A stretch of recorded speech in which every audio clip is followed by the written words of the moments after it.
morning, good evening, depending on where you're watching us from. This is the second National Olympic Committee of Kenya online sports conference.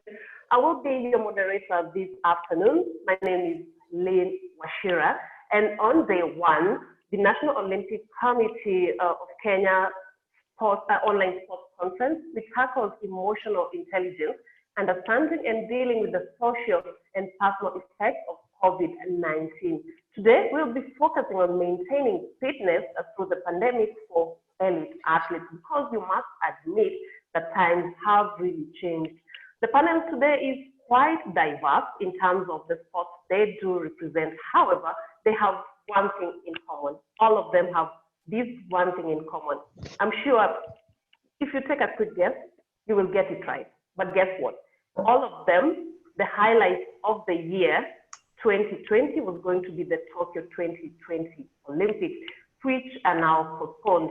Let me introduce the panel. It's two athletes and two coaches. I will start with the athletes because, I mean, why not? They're the center of the sport. I will start with Sinaida Aura because I'll be a bit biased. Ladies first. Sinaida Aura, a member of the Kenya national women's rugby team, the Kenya Lionnesses.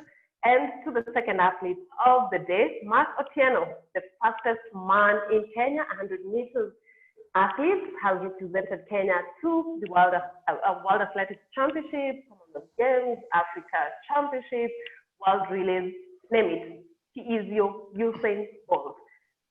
Fun fact about Mark Otieno, he sings in a church choir, but I won't mention which church. Welcome, Mark. And to the coaches, of course, Geoffrey Kimani, who is a strength and conditioning coach and consultant for the Kenya national team at the National Olympic Committee of Kenya. He has, however, coached the Kenya rugby team, the national sevens men's team, and was the coach when the team won the Singapore Sevens main cup trophy. He has coached in Uganda and Egypt as well. Glad to have you with us, Geoffrey. To Bitok, who is the national coach of the Kenya volleyball women's team, the Malkia strikers, who have also qualified for the Olympics. And just to mention, the Kenya Lionnesses have also qualified for the Olympics. And we start with Sinaida. Sinaida, how are you staying fit at home? I'm sorry, Lynn, just go again. I couldn't hear you. We know you're a member of the Kenya Lionesses, the women rugby sevens team that has qualified for the Olympics. And I'm sure many people would love to know, I mean, how are you staying fit at home? Things are good, taking the days as they come. That's for me and for the team as well, I would say, despite the need to shift your mental strength and your mental concentration, because I think as an athlete, you know, you run on a program and you run on a calendar. And so just having the whole COVID-19 pandemic come out of the blues, it requires a lot of mental strength, I feel, than physical strength. And so, so far, I feel like myself and the team are holding on well. Okay, and probably before I even bring in Mark, who is the other athlete on the panel today, Geoffrey, I want to throw something to you from Sinaida. She spoke about emotionally, you know, like it takes a toll on you emotionally than even physically.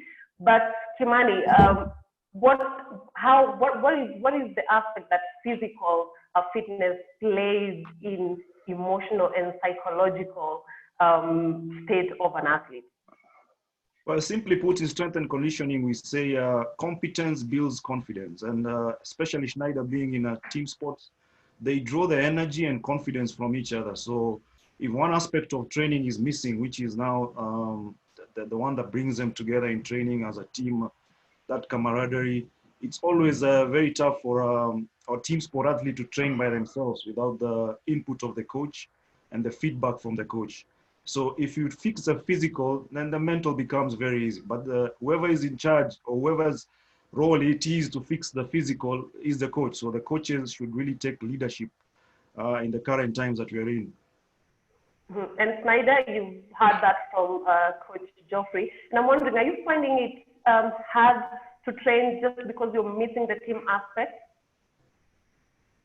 Definitely, it's different because I think it takes so much more discipline, so much more effort to train by yourself. It's easier to give up. It's easier to be like, "Ah, I'll do it tomorrow." You know, when you're a team and you're seeing your teammates doing it, you have no choice but to pick it up and to pull up. So it's definitely hard. And even just the team environment, it definitely plays a big role. And Mark, thank you, Sinaida. Mark, you're an individual athlete. How different is it for you? How are you staying fit? Sorry? You are an individual athlete. I mean, you thrive individually because as much as you will at some point maybe be in a team of 4x1 team, you mostly train as an individual. How are you staying fit? What I'm facing right now is we are all in a difficult season, but I've chosen this season just to stay focused. And what I'm really planning to do is just to work on my weaknesses. That's what I'm really aiming at, working on my core workouts and also working on my mechanics. And that's the thing that I'm focusing on. Since I'm an individual athlete and I don't draw much confidence I don't draw much from other athletes, but I'm alone. So I really have to be mentally strong. And what really motivates me right now is when I'm looking at other athletes training, that's really helps me to and confidently just wake up the next day and continue training. Thank you very much, Mark. And I'm sure you will be telling us more about how much you also had to improvise to be able to train indoors, because I know your coach is based out of the country, but you'll be telling us about that later. I would want Coach Bitok to come in. Coach Bitok, if you can hear me, you are a coach who coaches a team sport. How are you adjusting? How much have you had to evolve as a coach in a team sport where togetherness is key? Yeah, it's not really easy for us, especially in volleyball now, because we are apart, we are not together, and this is a team sport. So what I have done myself, we have formed a group which is called Malkia's Strikers Pandemic Training Plan, where we share all our training program and also share what we are doing. Because you find most of our players that we have at the moment, they are in different places. There are some who are in village and some are in the city.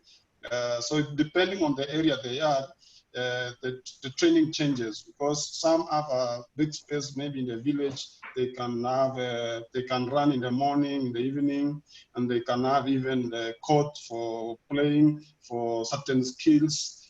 So it varies. And those ones who are in the city and they can access strength training, we advise them to do that.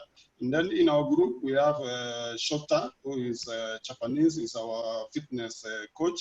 He is also doing research and sending us some videos on different types of training. Well, Coach Bitok, clearly you've really had to evolve and make use of technology to bridge in the gap. But in coaching, accountability is key. How are you? How are you making sure that that is catered for?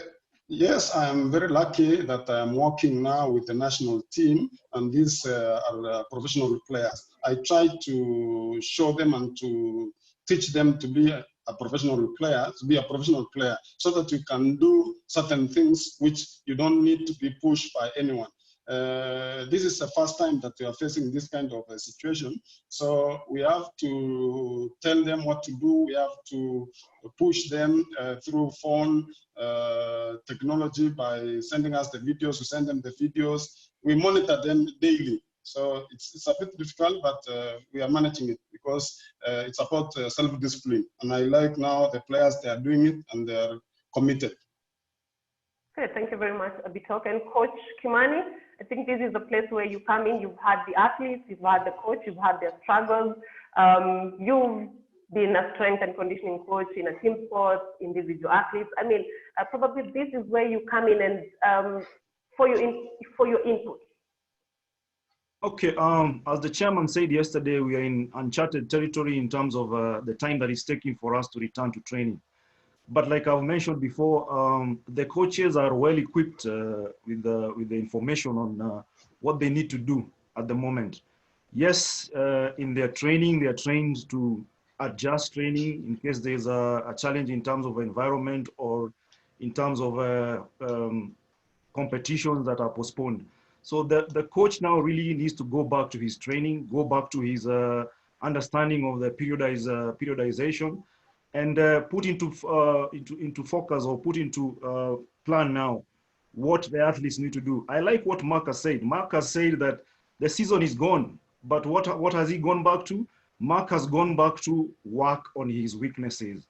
We might sometimes get jittery or get a little bit concerned and think that we need to do the major things for the sport, but it's the small things that drive the body and all that. So this is the time where the coach, depending on his philosophy, depending on the games that he's watched on his clips and all that, this is the time to go back and work on the individualized training programs for the respective weaknesses that maybe the players have been showing, or even in skills, terms of skills. And probably for an athlete who sometimes will wake up and is not sure what kind of a training program they should be involved in, because as you say, the season is far gone. And for many athletes at this point, they may be asking, I mean, what am I training for? Well, for us to see this, I'll take you back to, I hope you can see that. Yeah. Okay, I'll take you back to the planning aspect. Like I've said, the coach should take leadership in this. Every time you sit down as a coach, you plan. And in the planning, we have what you're planning for. Why are you planning? When do you plan?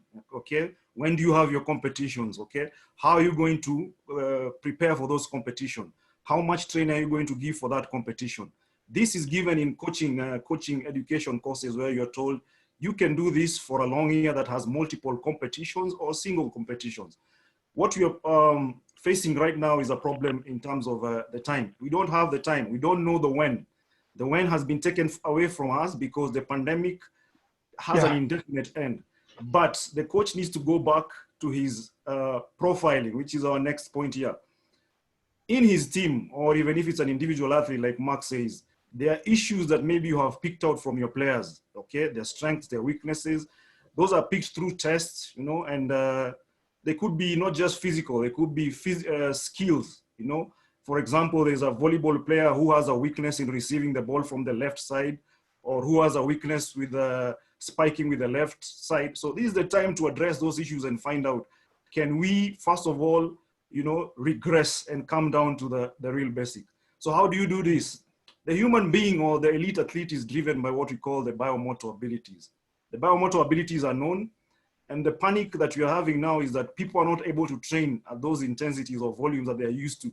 But there's no need because you're not training for any competition. Why would you push your athletes to the limit yet you don't have a when? Okay, so if you don't have a when, there's no way you can start pushing your athletes. So how do you do this? By improvising. And what are the biomotor abilities? Here they are. We have strength. You've seen in most clips that are being shared across the social media, it's either a push-up challenge or athletes jumping over stuff and all that. Okay, so people seem like they are really interested in making sure that the strength levels are that up. But strength has also other variables in it. There's maximum strength, there's reactive strength and explosive stuff and all that. So maximum strength becomes very interesting because if the gyms are closed right now, maximum strength, you need to work at about 80 to 90% of your intensity. So it means the equipment that you have right now will not be able to give you what you need in terms of strength to improve your maximum strength. But does it say that training stops? No, training doesn't stop. There are other variables of strength that you can work on, okay, that still touches on strength. The other one is endurance. This one is very critical because everyone wants to do a jog, everybody wants to run, everybody wants to sprint. But like I said, the intensities have to be really taken care of because if there's no competition, you cannot continue running at those very high intensities. That's one. Two, in the pandemic, you want to be very careful about your immune system. You don't want to suppress yourself by pushing yourself too hard. The other one is speed.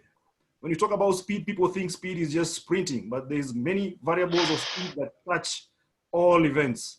A volleyball player would not necessarily be required to run at maximum speed, but a volleyball player must possess good deceleration skills, you know, to run to the net, you know, get into a good deceleration position, receive the ball, change direction and all that.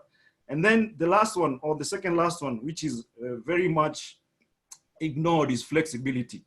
And we'll see it further in my presentation, why we should really be putting so much emphasis on this during the pandemic. Of course, coordination and balance, you know, gives you equilibrium and your body's ability to have what we call the intramuscular coordination, where muscles work in a chain and they work together and they work fast. So those are the biomotor abilities. I'm very sure this is what most of the coaches and athletes are scared. For Mark, I know he's scared of losing his strength and his speed, okay? For Sinaida, I know she's very much scared of the same thing, strength and speed. I think it cuts across the board, even for our coach here, Bitok, because strength, you need it in terms of strength endurance. Okay, speed, you need it in terms of being able to get to the net as fast as possible. All right, flexibility, you need it in order to move your limbs as fast as possible. So how can we address all this? All right, so these are the qualities that are broken down. This is a strength and conditioning profile. And this is used mostly by the coaches and the conditioning coaches and the head coaches, so that they are able to improve these variables. So you can see speed, there's all variables in speed. There's acceleration, there's deceleration for the court athlete who's playing maybe tennis, badminton and all that. There's movement agility, it touches team sport athletes. There's maximum velocity, which is running at top speed. It touches Malkia. There's combat agility, flow agility for all athletes who are taking part in combat sports like karate, taekwondo and all that. Then there's the strength. I talked about the maximum strength part. There's explosiveness, competitive and all that. Of course, the endurance is there. The aerobic capacities is what you need to be, most people are scared that they're going to lose. And of course, the anaerobic running abilities. But down there is also something very important, and you will see it in the last slide, mobility and range of motion. If this is not taken care of, all the other qualities really become a tough peak to enhance. Okay, so this is where now it becomes interesting. I hope you can see this. Flexibility and mobility, the causes, and these are the things that Mark talked about in terms of weaknesses. The causes are as a result of muscle imbalances. Our muscles work in pair. If one muscle is initiating a motion, the other one could be stabilizing the motion. So you need to find out from your players after doing the test, what is really the issues. For example, if you look at that photo, from the top, you have what we call cervical stability and thoracic stability. A swimmer will have difficulties affecting their stroke if their thoracic mobility is hindered. Why? They'll have very difficult time in getting the strokes to go the full range of motion. Sinaida here, a rugby player, will have difficulties passing the ball and passing the ball accurately if she has a stiff upper body or thoracic mobility. So all these things are things that need to be addressed, okay? We might be emphasizing so much on the strength and endurance and forgetting these variables here. Okay, so the causes are there: muscle imbalances, poor flexibility, and lack of proper stretching, okay? The benefits of improving these qualities we're talking about, you have a decrease in injuries, and of course the coach will tell you that the more players you have fit to play, the better it is for you in terms of planning your season and your goals and everything. All right. So how do we do this as coaches? There are those variables we've talked about, the biomotor abilities. All you need to do is to improvise. On the left there, you can see that's Alison Felix. And I believe this could be a high-speed running session, and it's being done in her neighborhood, okay? The track is closed, yes, but the session is going on. So the coach is already understanding, you know, and giving instructions in terms of the what is supposed to be enhanced at this time, what is supposed to be given maybe a break at this time. All right, on the right of the photo, you can see that's Teresa Tuka. Teresa injured her knee and she went for surgery, but it doesn't stop. This is in her backyard and she's already doing her rehab, okay? So the gym at Kasarani is closed, or maybe at where she works is closed, but she's already doing what she's supposed to be doing at home, which is taking care of her rehab and getting back. So the coach and the trainers really need to come and sit and, you know, agree and improvise and bring in their creativity. Of course, it goes back to what I've said. In your planning and your education, you have the knowledge, okay, to understand how to improve the biomotor abilities as we talked about, okay? So how do we improvise? So I'll go ahead, I'll share some clips. I'll show you how you can do speed without having to go outside. So the following will be a little, some clips. Okay, this is the speed quality. Number one is acceleration. People will ask, why will a volleyball player require to have good speed? They'll tell you, if you're going to be signed for a professional contract, apart from the videos that you share about how good you are in your skills and everything, there are some statistics that these teams will always ask for, and it cuts across the sport. And one of the most important statistics we'll ask is, how fast is her 30-meter sprint? Okay, so your 30-meter sprint, of course, can be affected by the poor mobility you're talking about. This is the time to fix it. It's not the time to run your athletes down. The first drill here is called a seated arm action drill.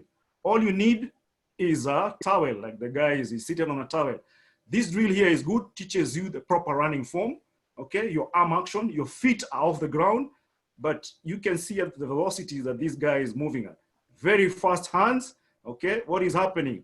The core now becomes an isometric, there's some isometry there because the core is holding the upper body in place and the hands are doing what they're supposed to be doing, which is sprinting, okay? So we are working on technique, okay? We are working on speed. It's a session that you can do. You can do it for time, okay? And if you try it at home, this is a very, very demanding exercise. Now, for the other athletes, especially those who jump and change direction, deceleration is also a variable. Most injuries occur as a result of poor deceleration.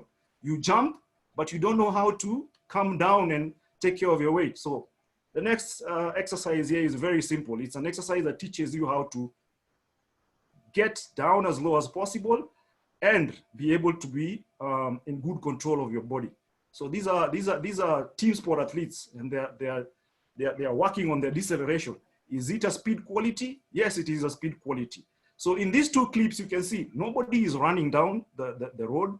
Nobody needs a truck, okay? This guy has a towel. The other guys, all you need is your house floor, or maybe you can get a small bench and jump down from the bench. So speed is taken care of. So there's so many variables that you can work on in terms of speed that most athletes across the board require for them to perform well. The next one is strength. When you talk about strength, people will say, oh, the gym is closed. I cannot go to the gym, so I cannot lift weight. Yes, that's one aspect of training. But for you to be able to accelerate, for you to be able to apply those big forces on the ground, your ankles and your foot muscles must also be strong. Okay, is this a strength session on the left? Yes, it is. What they're doing, they have a weight that they are carrying, and watch what is happening. They are running in all planes of motion. How many times has an athlete, say a tennis athlete, rushed to the net, and as soon as he was trying to backpedal, he fell down or maybe broke something? Why? Because they are not trained, or they don't have the strength or the coordination to be able to apply those forces in all directions. It could be linear, lateral, and backpedaling. Now, in the terms of skills, the next clip now shows you how you can incorporate your strength and your skill. This is the lady we talked about. She's on rehab, all right? You can see she's doing some very good exercises for her stabilizers. Stabilizers are good in terms of giving her balance and everything. But there's an aspect of skill there. Okay, she's practicing how to set the ball and all that. But you can see, so balance is taken care of, coordination is taken care of, all right? Is it strength? Yes, it is strength, okay? So these are the things that we are saying that a coach will need to sit down with his trainer or go back maybe to his books and find out whether there's ways they can give out programs that are more creative in terms of getting the athletes to the next point. Mobility here, we talked about it. Thoracic mobility. The exercise here is called, what do you call it? I'm forgetting the name, but it's a good exercise for thoracic mobility. So the athlete, all he needs is a mat. He's lying straight there. And the swimmers who are watching can see this is a very good exercise for improving your thoracic mobility. Okay, everywhere, all the way down to your foot, and everything, okay? Hip mobility, very important. If you want to pack more weight on your legs, okay, you must have very good range of motion around your hip. So this exercise here, very good again for working your hip mobility. What do you require? If you don't have a hurdle, you can get a seat, 2 seats, and put maybe a band across it, and you have your hip mobility session going there, okay? So mobility is taken care of. Now, as you can see, we come to endurance, and I've put 2 stars here. Endurance is a bit controversial because, like we say, you cannot really push your athletes without a why. The why is missing for us. The why is missing in the sense that there are no competitions. You don't even know when they'll run. But can you maintain some form of fitness without necessarily running? Yes, you can do that. For the combat athletes, they're called get-ups. You can go down and come up, all right? Okay, so what is happening here? They are not running, but is there a load on this? Yes, there's a load on the structural system because as soon as they hit the ground, the bodies are hitting that hard ground. How can you alleviate, how can you remove the load in this clip? By the athlete can easily just do this on top of a mattress, okay? So you're getting your endurance work in, but you're not putting any strain on your structural system, okay? Your structural system needs to be kept at optimum right now because you'll need it as soon as you start training hard, okay? This one is good for the athletes, running athletes, okay? If you're scared about your endurance, this is it. You can get your endurance work going. He's running on a trampoline. Is it loaded? No, it's not because he's not landing on the ground. So somebody will ask, what if I don't have a trampoline? All you need to do, go to your bedroom, remove your beddings, get the mattress out, and you have this session, okay? So you can do it for time. You can do it for anything you want. So you have your endurance session going right across there. The biggest thing that you need to work on here now is creativity for athletes, all right? So clearly those clips show you that in terms of the biomotor abilities, there's an array and a huge choice of work that you can pick, which is creative, which keeps our athletes engaged, you know, and of course takes care of the mental abilities. Now the last one is it's a good clip. It's a feel-good clip. It says, keep safe for the athletes, have fun. We will compete soon, okay? So it's not the end of the world, okay? So keep safe, have fun, and we will compete soon. Thank you very much, Kimani. That's very helpful. I actually do feel like I can also work on my weaknesses and make it to one of the teams to the Olympics. I think Malkia strikers, especially because Bitok is here. And probably I'll bring in Mark. Mark, I know you've been doing something. You've improvised to make it at home, and you must have learned quite a lot from that presentation from the strength and conditioning coach. Kindly let us know what you think you have learned about what you've been doing right, what you think you're going to improve on, and like what your priorities are in terms of staying fit at home. Okay, so come back again to the question. Probably just tell us about the improvisation you've had to make to be able to train at home. What you've learned from Tim's presentation about what you're doing right, and what now you think are your priorities, considering we don't know when competitions will be back. That's a good question. So the thing that I've improvised is I went to the welding and made some plyometric boxes. So I had to talk to my coach, and we carry on, and we had to scrap off this mentality of not training at all and just not knowing when the competitions are. So even at home, while I'm doing my core workouts, I use a 5-liter bottle that I filled it with water. So I had to do either Russian twist with it just to mimic it as a weight at home. So those are the things that I've improvised as well. I'm really thanking God where I'm staying at, because we really have a field that's close by, that's around 25 meters. It doesn't have to be like 100 meters, but it's 25, and that's good enough for us to use it. So over there, we normally do our drills, and normally do drills and just work on my mechanics. And I really agree what Coach Kimani has really said. And I really agree what Coach Kimani has really said in everything, because really right now is the time where you have to think outside the box, where you really have to improvise and just get anything around. Because I can emphasize on if you don't have weights that you can really rely on, those which are in the gym, you can really take books and place them inside a Carrefour bag, and they can be heavy and you can use them. Okay, thank you very much, Mark. And Sinaida, to you, of course, a bit different for you since you are in a team sport, but as Kimani said, of course, priority right now is not being too hard on your body, because you just need to stay fit. We don't know when competitions will be back. But from you, from that presentation, any takeouts?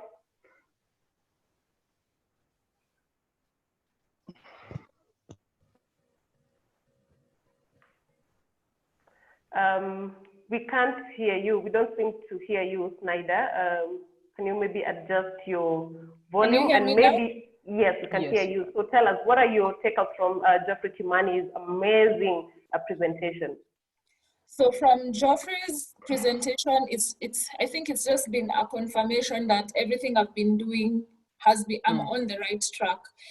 It's comforting to know that in this moment, you don't need to push yourself excessively. I think as athletes, it's second nature to us to want to be the best, to want to compete, even with yourself. You're constantly just competing with yourself.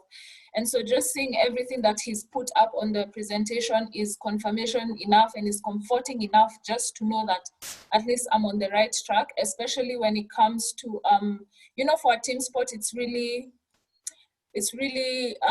sensitive because sometimes the coach doesn't have enough time to focus on you as an individual, especially when you're on a timeline. And so I feel like this whole pandemic, if you look at it from a different perspective, it could be a blessing in disguise, because now you're able to work on your injuries, you're able to work on those small muscles, and so just from what Geoff has presented, it's comforting, and I'm sure to other athletes who are logged in, at least they're able to have take homes, and it's mind opening. So you're able to take more from it and be a bit more creative. Yeah. Okay, thank you, Sinaida. And speaking of other athletes who might be following, kindly send us your questions. Should you have any questions that you want Coach Kimani to answer, if you're unsure about something, an advice you would need from him, kindly send them on Facebook. We're going to address them live when we have our Q&A session. Our hashtags for interactions are #TeamKenya and #SayFocus. And speaking of staying focused, Coach Bitok, how are you? Hi, Bitok, can you hear me? Yes, I can hear you. Okay, so Malkia Strikers, of course, a team was preparing to go to the Olympics. You heard from Coach Kimani and his word to coaches about, minimizing on overstretching the athletes. As a team coach, what would you say you have learned or you've gotten from that? What would you like to add? What would you like to ask Coach Kimani, say to Kimani, and to athletes in a team sport? First, I would like to thank Kimani. He has been working with us. We always consult him wherever we need any assistance, especially our player, Atuka. She's working with Kim now, and I hope she will recover very soon and join the team.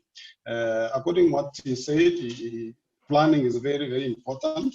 And this is what we have come up with other coaches. And we are trying to have a long-term training, though they are not with us coaches. So first, we are working on endurance at least 2 days in a week.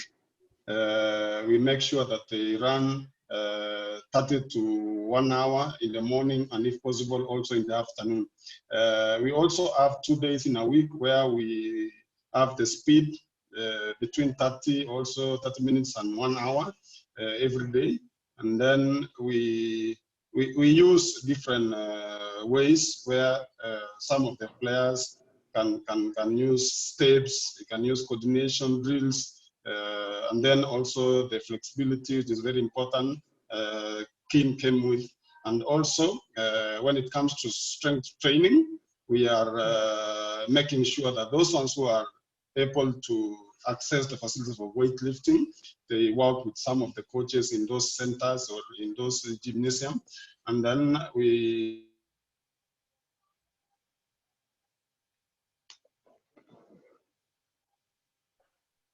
those ones who don't have those facilities, we have advised them to use weight on it, rollers, press-ups.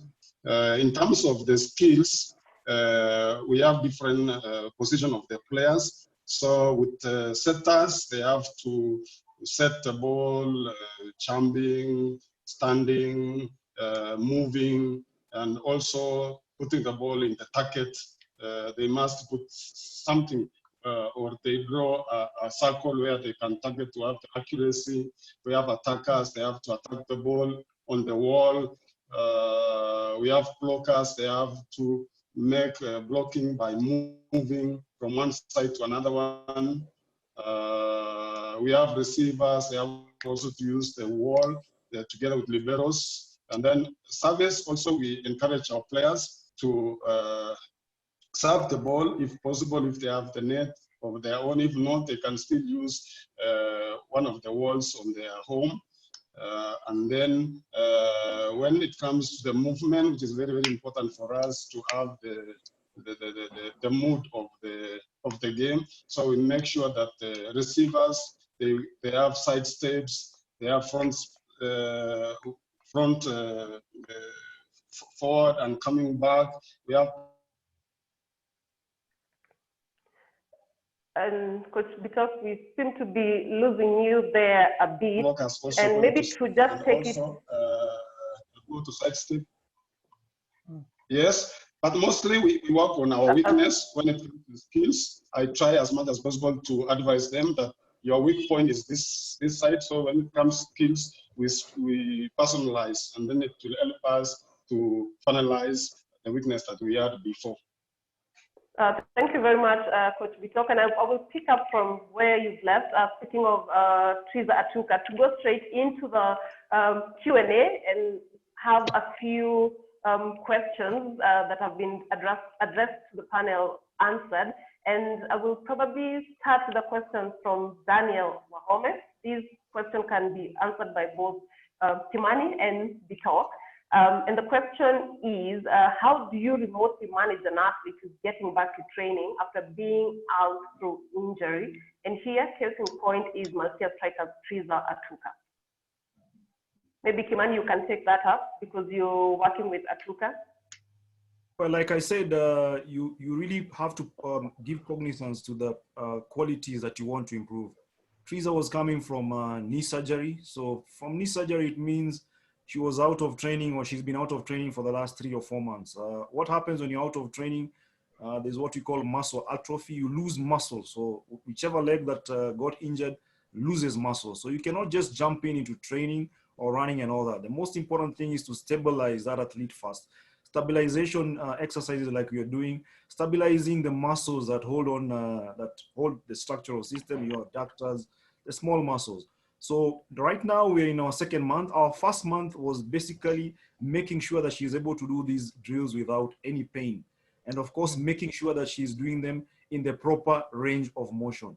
So here comes in the challenge of if you try to rush her, okay? What you're rushing now is you'll be rushing a weakness. And that weakness, whether you like it or not, will catch up with her. Yes, she can still fit, she can come back and train another 2-3 months, but the weaknesses that were not addressed in the initial stage will definitely come back to haunt her. So of course, we've just finished our 1st month doing the groundwork in terms of stabilizing her. Now we move into the strength part, which is now making sure that she gets some lean muscle to protect those joints, okay? And again, we are saying she's not even jumping right now, okay? All the things you're working on is her ability to do these exercises or all these motions in all directions as is required with her sport. So it's a matter of being measured. It's a matter of understanding the working of the human body, not just rushing the athletes back. Bitok mentioned something very good. Of course, I forgot to say it in my presentation. What I showed in my presentation is the how, but the how much is determined now by the coach, which is the skills coach. Like he says, there are some days they'll do endurance runs. Those endurance runs could be as a result of making sure that the players maintain optimum body mass, okay? Because by just sitting at home and feeding and watching Netflix the whole day, you're packing on some weight.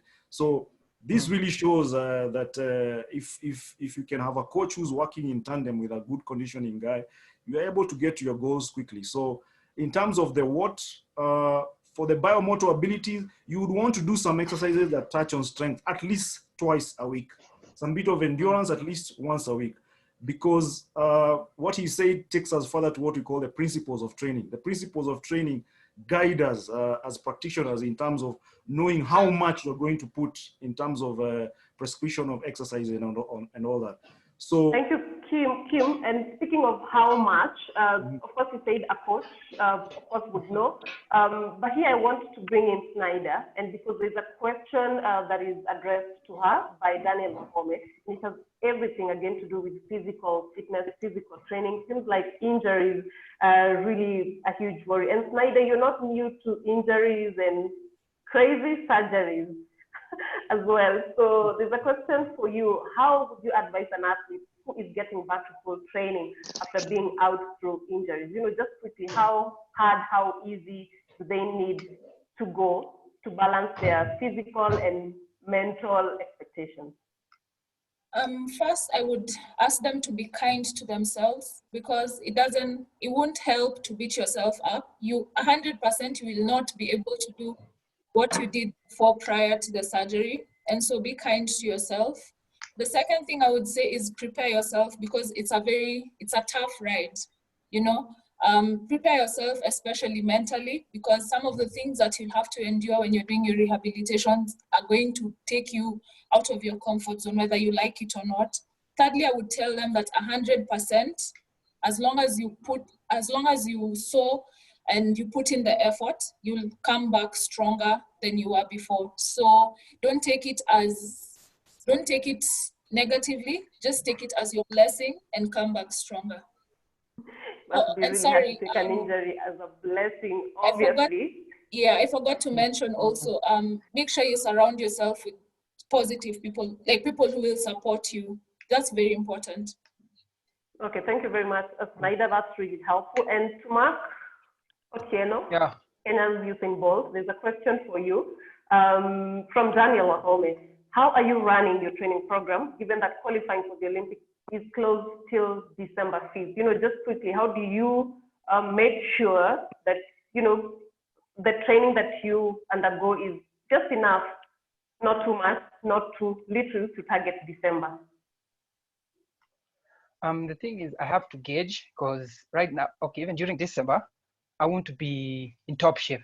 That one I will guarantee everyone that I won't be at the right top form, because of that I'm limited with everything, because I can't access the track, I can't access the gym at the same time. So the training that I'm doing right now, as I said earlier, is that I'm targeting my weakness, so that when I'm coming back around December, because I saw like the period the qualification period starts from 5th December all the way to next year, around June, if I'm not wrong.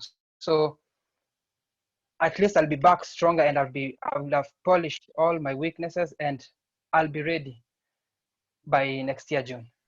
Okay, thank you very much, and all the very best. And another question sent in by Dev Kumar Hamar. It's another wonderful session, guys. A quick question, if I may. Will this session be recorded or otherwise available at the end? I'm sure this is not just a question being asked by one person. Just in case you're watching us and you're wondering where you can access this session later, it will be uploaded on the National Olympic Committee of Kenya YouTube channel, but also to those who registered for this online sports conference, it will be emailed to you directly. And to another question, this one is for you, Kimani. Please keep it short. It's from Guruprit Singh Danjal on Facebook, and he says, could you advise on some more balance and coordination exercises? All right, definitely there's an issue of specificity. The balance and coordination exercises will heavily borrow on the event that you're taking part in. So it would be good for me to know his event, and then maybe we can get some creative ways of incorporating some of the balance exercises to what is required for his event.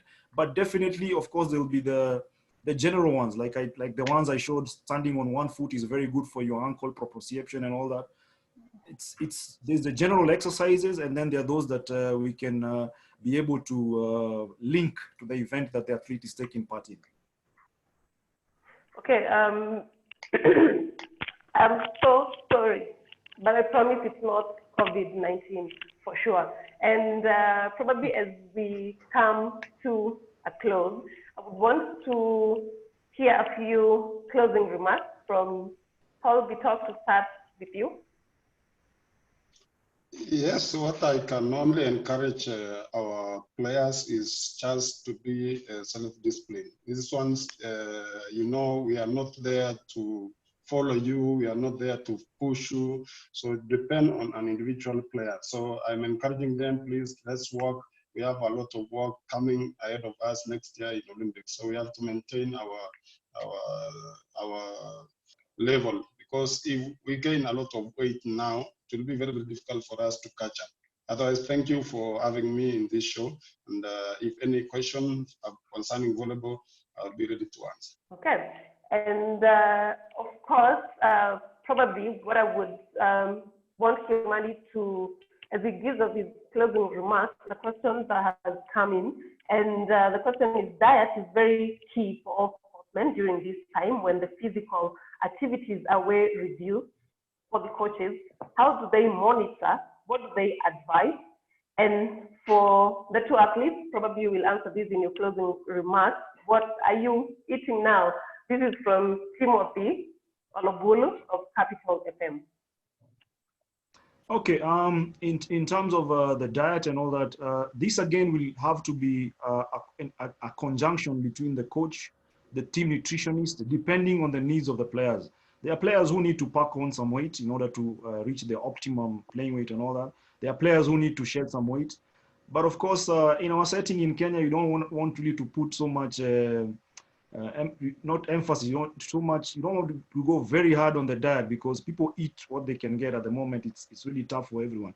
So it's an issue of the respective teams working with a nutritionist or somebody who can help them in terms of keeping their athletes at optimum. Do I do my closing remarks? Yes, sure, Kimani. Of course, definitely. This is to the coaches. It is the time that you're needed very much in terms of leadership. Your training cuts across all these things, not that the physical, your training cuts across the psychology, the mental, and all that. So this is the time that a coach really needs to stand out and use the education that they've gone through in terms of courses and all that, and try as much as possible to improvise and be creative in getting the athletes to have a good state of mind and a relaxed state of mind. For the athletes, I had Mark being a bit scared about the qualifying time. Some world bodies have started sending out the protocols that will be followed in terms of athletes or players getting back into training. It won't be just rushing back into training. So as long as the pandemic is ongoing, we don't know when some of these competitions will be run. But the world bodies will, of course, definitely give out the timelines. And of course, through those timelines, there are protocols that you'll need to follow. So for the athletes, just rest assured and just trust your coach, trust the process. Thank you. Okay, Mark. Yeah. Because I'm saving the best for last, of course, being Sinaida. So I'm coming to you. Okay. As you give us your closing remarks, what are you eating? In the process right now, I can't treat this season as an off season where like you can eat cake, you can eat everything that you want, because you'll end up gaining some weight that you don't want. And in the process right now, I'm reducing less of carbs and a bit of protein and more of greens, so that every time I'm going to do my workout, so that I can't have, like, my energy levels won't be depleted, won't be down. So this is the moment where I'll have to put my eating program really well. And for my closing remarks, I will say to all my athletes that you need to put God first during this season, because there are times where you can be depressed with what's happening around. So we really need to put God first, and we are all not limited with our surroundings. We really need to think outside the box with what we have and improvise the little things that we have, and rest assured that all things will be well. Okay, thank you very much. I actually thought you were going to also invite us to one of your church choir session, but it's okay, story for another day. Yeah. And by the way, for anybody who may want to reach you, what are your social media pages? My social media page is in IG is Makotieno_100 meters, 100m. For Facebook, it's Makotieno. Okay, thank you very much. And Sinaida, to you, You're welcome. what are you eating and what are your closing remarks? Sinaida, your Sorry. sound? Just Okay. like Mark, I have to be very careful about what I'm consuming. I am definitely trying to drink lots of water. It's a habit I'm trying to work on. And a lot of proteins, minimal carbs, but not zero carbs, definitely, because I feel like I also need that when I'm working out. So yeah, I'm just trying to be very disciplined with my diet. It's hard because now everyone is home. All the chapatis are coming around, but I'm trying. And my closing remark would be to every athlete out there, this is the time we need to be sportsmen. This is the time everything that defines a sportsman needs to be felt from us. We need to practice integrity, honesty, discipline, teamwork. Let's just stand together and be strong together. Stay positive. Okay, stay positive. I love that. And for all those who have been following this discussion, there are still a lot of questions not answered on Facebook, and most of the questions are directed to Kimani, some of them from elite athletes. And Kimani, I'll bring you back. Kindly let us know, for someone who has an answered question, where can they address it to? You know, what are your Facebook page, your Twitter page, and where else they can find you? Of course, they can find me on Twitter. My handle is at Kimani. If you really need to get, we've been having engagements through the Nock Olympic page, and we've been using them under the heading of Nock Elite. So there's articles we've shared, there's clips we've shared about training. So there are days we even have an open Q&A for 1 hour. So please keep your questions, let them relate to the topic, which is physical conditioning. Anything to do with something that's outside that, we might not be able to answer because we don't have the question. So they can come to the Nock page under Nock Elite, or they can leave a message on the website at the Nock page. You'll have it at the contacts. Yes, thank you very much. So for you whose question we haven't answered, kindly send it to those pages where our very able of conditioning, strength and conditioning coach, Geoffrey Kimani, has directed you to. And time is up. And it has been the second National Olympic Committee of Kenya Online Sports Conference today, tackling how to stay focused on maintaining fitness through the pandemic for elite athletes. I do believe that you've learned quite a lot from this session. Let the conversations continue. And to all the athletes in the panel, the coaches, and for all the elite athletes out there, your Olympic dream is still valid. Stay focused. Thank you.